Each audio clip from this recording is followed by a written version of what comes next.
ଆଜିର main item ବେଟା ଦେଖେଇଲୁ ମୋ ହାତରେ ହେଉନି ମଟନ ଆଳୁ ଝୋଳ।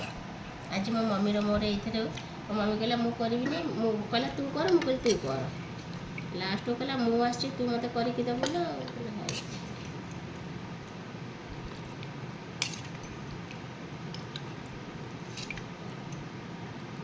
ମୋ ଭାଷାରେ କହିବାକୁ ଗଲେ ଟଟର। ମୋ ଝିଅ କହେ ଛୁଆ ବେଳେ ଟଟର ସେଇଆ କହୁଛି ମୋ ଭାଷାରେ କହିବାକୁ ଗଲେ। ମୋଟାକୁ ମୁଁ ତ କରିବି ଆଗକୁ ବସ ପୁରା ପୁରା ଆଗକୁ ବସ ଟିକେ ପାଗ ପାଣି ଟିକେ ହେବ ମୁଁ ଏନେ ବୁଝି ପଡ଼ିବୁ।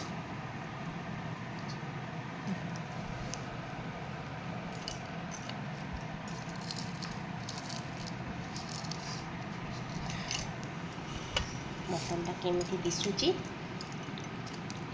କହିବେ ମସ୍ତ ସିଝିଛି କେମିତି ଲାଗୁଛି ମମି ଖାଇ କହ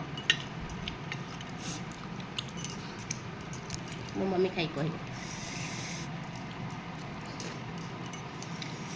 ଭଲ ଲାଗୁଛି ମୋ ମମି ଠାରରେ କହୁଛି କହୁଛି ମୁଁ ବଡ଼ ପାଟିରେ କଲେ ଭିଡ଼ିଓରେ ଶୁଣିଦେବେ। ମା ଝିଅ ଦୁଇ ଜଣ କହିଲୁ ମୁଁ କହିଲି ତୁ ରାନ୍ଧେ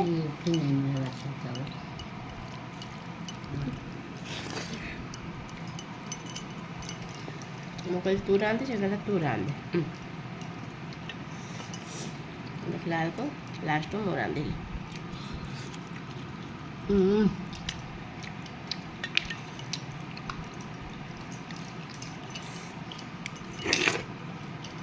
ମଟନ୍ ଖାଇବ ମାନେ ଆଳୁଟା ଟିକେ ଦରକାର।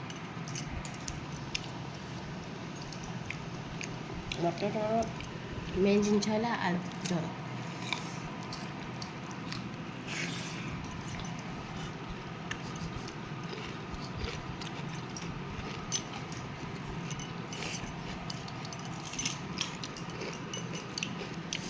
ଝିଅ କେମିତି ହେଇଛି? ମୋତେ ତ ମସ୍ତ ଲାଗୁଛି ଆଜ୍ ଅଲୱେଜ୍। ତତେ ଭଲ ଲାଗିଲା ତ ଆଉ ନେକ୍ସଟ ଟାଇମ୍ ହେଲେ ତୁ କରିବୁ। ଆଉ ଗୋଟେ ମଙ୍ଗଳବାର କି ବୁଧବାର ହେବ ଲାଷ୍ଟଟା ତାପରେ ପୁଣି ଛାଡ଼ ତାପରେ ପୁଣି ଛାଡ଼ ଖାଇବାକୁ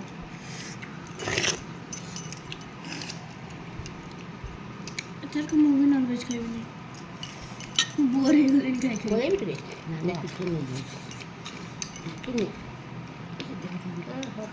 ମାନେ ତ ବଢ଼ିଆ ଭଲ ଲାଗିଲା।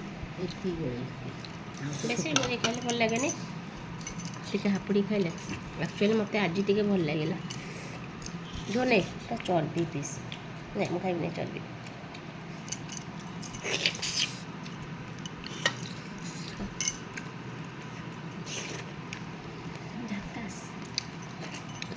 ଆଜି ସଣ୍ଡେ ମୋର ତ ଫେଭରେଟ୍ ମୋତେ ଯେମିତି ହେଲେ ଭଲ ଲାଗିବ।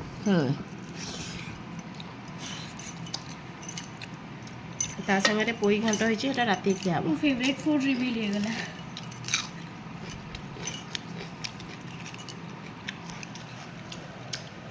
ମମି ସେଠି ଖାଉଛି ଆଉ ଏଇଟା ଆମେ ମା ଝିଅ ବସୁଛୁ ରହୁଛି।